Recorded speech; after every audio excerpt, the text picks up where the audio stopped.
Hello guys, good morning and welcome back to the channel. আমি ফাংশনসৰ কেইটামান example চাই আছিলো আজি আমি ফাংশনসৰ কেইটামান স্পেসিফিক ইম্পৰ্টেন্ট মানে কেইটামান টপিক আছে হেৰু চাম ওকে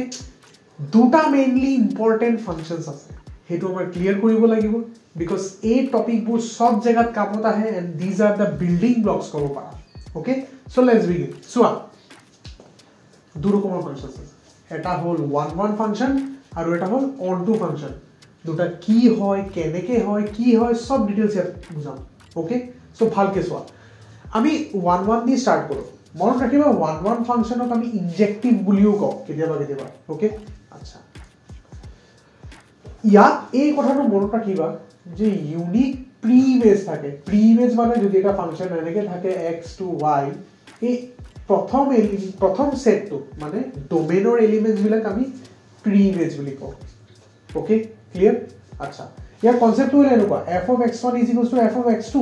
তেতিয়া হলে x1 is equals to x2 হয় মানে যদি ফাংশনটোত আমি দুটা বেলেগ বেলেগ ইনপুট পুট কৰো আৰু যদি আউটপুট বিলাক সেম আহে তেতিয়া ইনপুট বিলাকো সেম হ'ব লাগিব সিম্পল কথা যদি আউটপুট সেম আহে তেতিয়া হলে ইনপুটও সেম হ'ব লাগিব ক্লিয়াৰ আচ্ছা এতিয়া সোৱা এতিয়া মই এটা এৰো ডায়াগ্ৰাম বনাইছো for example a to b এটা ফাংশন আছে ফাংশনটো এনেকে এৰো ডায়াগ্ৰাম দি বুজাই আছো 1 1 ত গৈ আছে মানে f of 1 is equals to 1 f of 2 is equals to 1 f of 3 is equals to 2 clear এটো ফাংশন হয় obviously হয় সবৰ ইউনিক ইমেজ হৈ আছে ওকে কিন্তু তুমি 1 টো ফোকাস কৰা 1 ৰ প্ৰি ইমেজ মানে কোন 1 ত আহি আছে 1 আহি আছে 2 আহি আছে হয় না সো 1 ৰ কেটা প্ৰি ইমেজ হল দুটা প্ৰি ইমেজ হল সো এটো 1 1 নহব ক্লিয়াৰ একদম সিম্পল কনসেপ্ট কোডোমেইনত এলিমেন্টস বিলাকৰ ইউনিক প্ৰি ইমেজ মানে এটা প্ৰি ইমেজ হ'ব লাগিব ইয়াত যেনেকৈ দুটা প্ৰি ইমেজ আহি গল সো এটো 1 1 নহব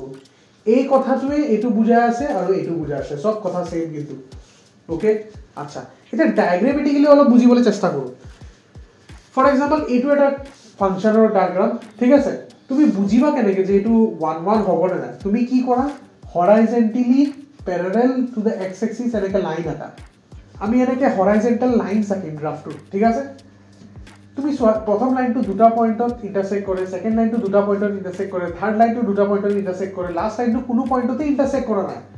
ট্ৰিকটো হল যদি ফাংশনটোৰ গ্ৰাফটোত আমি এনেকে হৰাইজন্টাল লাইন আকো আৰু হৰাইজন্টাল লাইন কিটা যদি গ্ৰাফটোত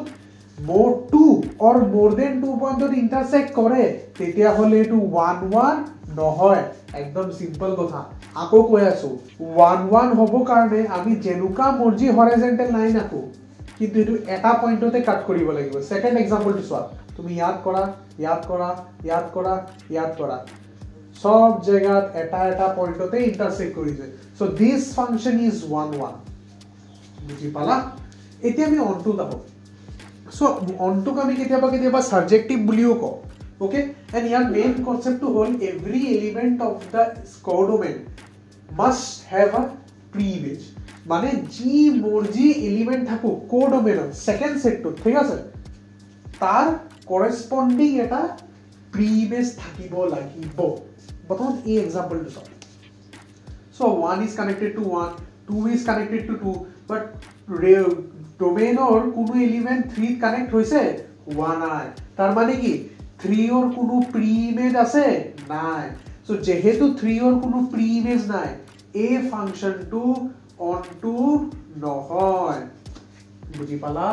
এই ফাংশনটো অন টু নহয় কেলে অন টু নহল বিকজ 3 ৰ কোনো প্ৰি ইমেজ নাই যদি প্ৰি ইমেজ থাকে তেতিয়া হলে অন টু হ'ব যদি প্ৰি ইমেজ নাই তেতিয়া হলে অন টু নহয় সিমিলাৰলি ডেফিনেশন টু চাই লোৱা for all y belongs to capital Y মানে codomain there exists small x belong to capital X মানে domain such that fx is equals to y মই জানো এই ডেফিনেশনটো তুমি একো বুজি নাপাবা মইও বুজি নাই পোৱা আছিল যেতিয়া মানে মই স্টুডেন্ট আছিল লাহে লাহে বুজি পালো ঠিক আছে সো ইমান টেনশন নলবা যদি এই ডেফিনেশনটো তুমি বুজি নাই পোৱা তুমি জাস্ট কনসেপ্টটো বুঝা কনসেপ্টটো কি যে কোডমেনৰ এলিমেন্টছৰ প্ৰি ইমেজ থাকিবই লাগিব যদি থাকে তেতিয়া অনটো হ'ব যদি নাথাকে তেতিয়া হলে অনটো নহয় আচ্ছা এটা ডায়াগ্ৰামেটিক্যালি বুজি লোৱা সেম প্ৰসিডিউৰ হৰাইজন্টাল লাইনছ আকা ঠিক আছে এইটো চোৱা এই হৰাইজন্টাল লাইনটো গ্ৰাফটো ইন্টাৰসেক্ট কৰিছে এইটোৱে কৰা নাই এইটোৱে কৰা নাই যদি আমি এটাও হৰাইজন্টাল লাইন পাও যেটো গ্ৰাফটো ইন্টাৰসেক্ট নকৰে এটো অনটো নহয় ক্লিয়াৰ আৰু যদি আমি এই ফাংশনটো চাও আমি হৰাইজন্টাল লাইন আকো তুমি সোৱা তুমি যতে মৰ্জি হৰাইজন্টাল লাইন আকা ফাংশনটো গ্ৰাফটো ইন্টাৰসেক্ট কৰিবই কৰিব তেতিয়া হলে এটো অনটো হ'ব দিস ইজ দা ট্ৰিক বুজি পালা 1 ৰ ট্ৰিকটো এটোৱে আছিল যে আমি যদি হৰাইজন্টাল লাইন আকো হেটো হল এটা এবাৰে গ্ৰাফটো ইন্টাৰসেক্ট কৰিব লাগে এবাৰৰ পৰা বেছি যদি ইন্টাৰসেক্ট কৰি দিয়ে এটো 1 নহয় অনটোৰ কথা হল মই যত মৰ্জি হৰাইজন্টাল লাইন আকো কিন্তু এটো গ্ৰাফটো ইন্টাৰসেক্ট কৰিব লাগিব যদি নকৰে এটো অনটো নহব আৰু অনটোৰ লাষ্ট কথাটো হল range should always be equal to code even this is the last main concept of onto যদি এটো হয় ফাংশন অনটো হ'ব clear So I hope 1 and on to clear hole অলপ সলপ and যদি ভিডিওটো ভাল লাগিলে obviously লাইক কৰিবা চ্যানেলটো সাবস্ক্ৰাইব কৰিবা নিজৰ লগৰ বিলাকৰ লগতো শেয়াৰ কৰিবা আজিৰ কাৰণে ইমানে থ্যাংক ইউ